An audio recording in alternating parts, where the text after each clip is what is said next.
Welcome back, guys. So today we're going to be talking about the Sony WH-1000XM3. Wow, if that's not a mouthful, I don't know what is. We're going to compare them later on to the Bose QC35, as well as the Sennheiser HD1, also known as the Momentum. Primarily, we are going to focus on the Sony in this review. Let you know what I think about them. I've had them for a few weeks now, so I've really got to use them out and about. I want to go ahead and share my impressions of these headphones. Hopefully it lets you make that purchase decision, whether it's worth it if you're upgrading, need a new headset. So let's go ahead and dive in.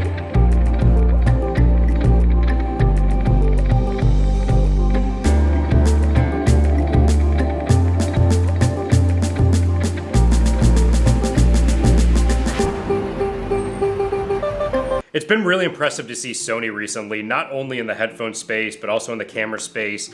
Every year, it seems like they're really trying to leap forward and stop these small incremental upgrades. This year, I really did find that it was going to be interesting enough to upgrade to these headphones. I found that coming from the Sennheiser HD1s, there was a big enough jump for me, especially in noise canceling and comfort specifically. So starting off, these headphones are very lightweight. The fit and finish is very nice on these. They've got comfortable ear cups. Everything inside of here is padded as well. It doesn't have the Alcantara lining that we see on the Bose, so I think that may be a tiny bit less comfortable, but overall I found long plane rides, these were very comfortable.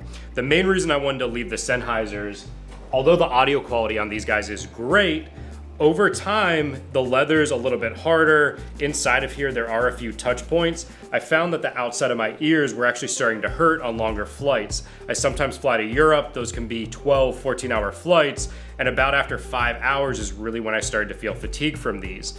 I recently, over the holiday break here, took a 6-hour flight across the country from LA to New York, and I had no issues with these. Let's talk about sound quality. I was really impressed with these, but where these really shine is just offering a great dynamic sound profile. It was able to keep up with the bass of the music or movies. I even stretched it all the way up to almost max volume, and I actually had no clipping or no issues with these headphones keeping up with that. Not that I listen to volumes that loud, but if you do, or if you want to, you know that it's capable of that. Another reason I really like these is the noise canceling. Compared to the Bose, who's really the industry standard for noise canceling, it's too difficult to say if these are better or worse. It's at that point where you're essentially getting something you know you can go on a flight, there can be screaming babies, you're not gonna have any issues with that. Where I think the Sony has the big edge up is allowing ambient noise in. You can control exactly how much ambient noise you want to allow in from these speakers if you are walking on the street, going for a bike ride,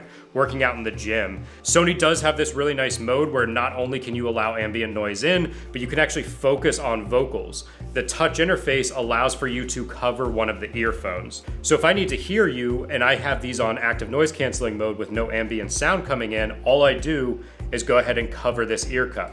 What that does is lets in all the ambient noise and actually turns down the volume of the music. Thing on a flight, maybe they're making an announcement on the overhead, boom, okay, we're gonna land in 20 minutes, great, and I'm right back to my music or video. Something these and the Bose are both gonna have is Google Assistant. So there's a quick button right here on the side. All you do is press that. You don't have to say, hey Google, you don't have to launch it. Pressing this button immediately brings up Google, say what you want, what's the weather, when's my next appointment, and it's gonna immediately respond.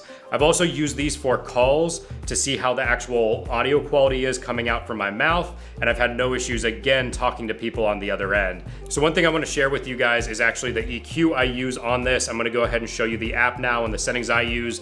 I use the Google Pixel 3 right now, so each phone's gonna have a little bit different EQ out of the box, but what this allowed me to do was tweak it in a way that brought out the vocals and the instruments a little bit more than it was by default, and for me, that's how I like my music. You may find that you wanna tweak it a little bit different. They do have an ambient noise dynamic mode. What that's gonna do is based on whether you're sitting, walking, what it thinks you're doing, it's actually gonna adjust how much ambient noise it lets in. Sounded like a good idea. I found that I ended up not using it because, for example, if you're in your apartment and you want noise canceling on, once you get up and start walking around, even if no one's around, it's gonna start letting some of that ambient noise in. So I found that was unnecessary. This does carry a touch interface, which is great.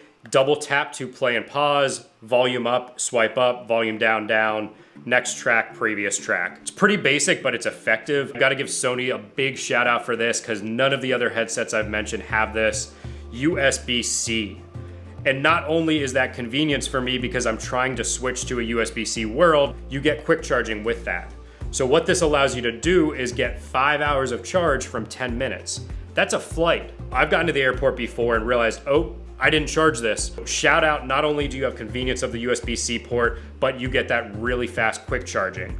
Another thing you get with this is 30 hours of battery life on a full charge. So that's gonna inch out both the Sony and Sennheiser. Sennheiser gives you 22 hours, the Bose are gonna give you 20. Where I think the biggest differences between the Bose and the Sony are gonna be the USB-C, the extra battery life.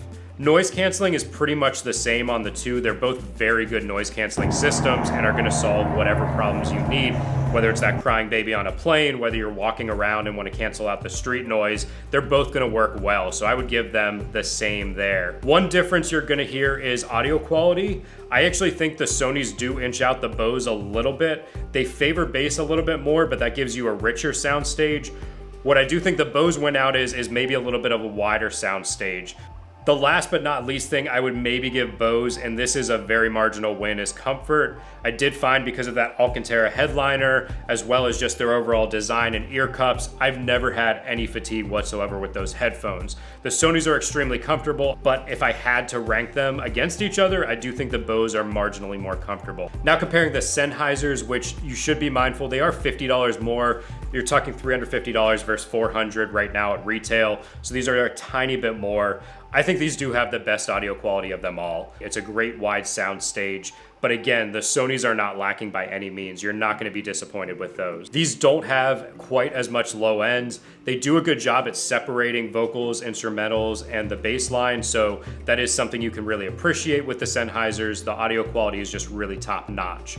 Where they're lacking a little bit is that noise cancellation. So these have on or off. You can't turn noise cancellation on or off at all. You can only turn the headphones on or off, and they're gonna actually dictate how much noise cancellation is going on. They work well, but they do definitely let in more noise than the other two competitors in this challenge. The overall build quality of these is fantastic. You can notice it's nice stitched leather, it's metal. That does mean these are gonna flex more, they're gonna be a little more compact and thin because they don't have those thick bands up top. They also have exposed wires. That's something to be aware of. Obviously be mindful of these. You don't want to get them caught or rip these. All the headphones mentioned also do have a physical audio input. So if you need to use that cable, your batteries have died, or you're plugging into something that doesn't support Bluetooth, you're not gonna have issues across the suite of these headphones. So last but not least, I do want to touch on the cases. One advantage though I found, the Sony's great in that it's rugged, it's durable, it looks attractive, it's gonna hold all your cables, is this is cloth and it's gonna collapse. So when you have your headphones on, when you're traveling, what I found is actually that when I wanna stuff these in my backpack, this is gonna collapse up pretty tight, whereas this is gonna take up the same amount of space in your bag, regardless of whether the headphones are inside of them or not. So that's it, guys. That's my overall thoughts on the Sony WH-1000 XM3s. Great headphones. If you're on the market for headphones, I say go buy them. If you're coming from the twos, it's up to you. I think you should go try them before you buy them. There are some distinct advantages that you may want, but is it worth $350 at the end of the day? That's really up to you. I definitely have been impressed with these. These are gonna be my daily drivers for headphones moving forward. Comfort, sound quality, noise cancellation, and customization. They really run the full gamut, and I'm very impressed and happy with what Sony's been able to achieve in these. I want to thank you guys for tuning in today. Go ahead and subscribe if you want to see the rest of my videos. Again, we're doing tech reviews, we're doing vlogs, and we're doing tutorials. So a lot to learn on this channel. It's been great tuning in here with you guys today, and I look forward to seeing you next time. See ya.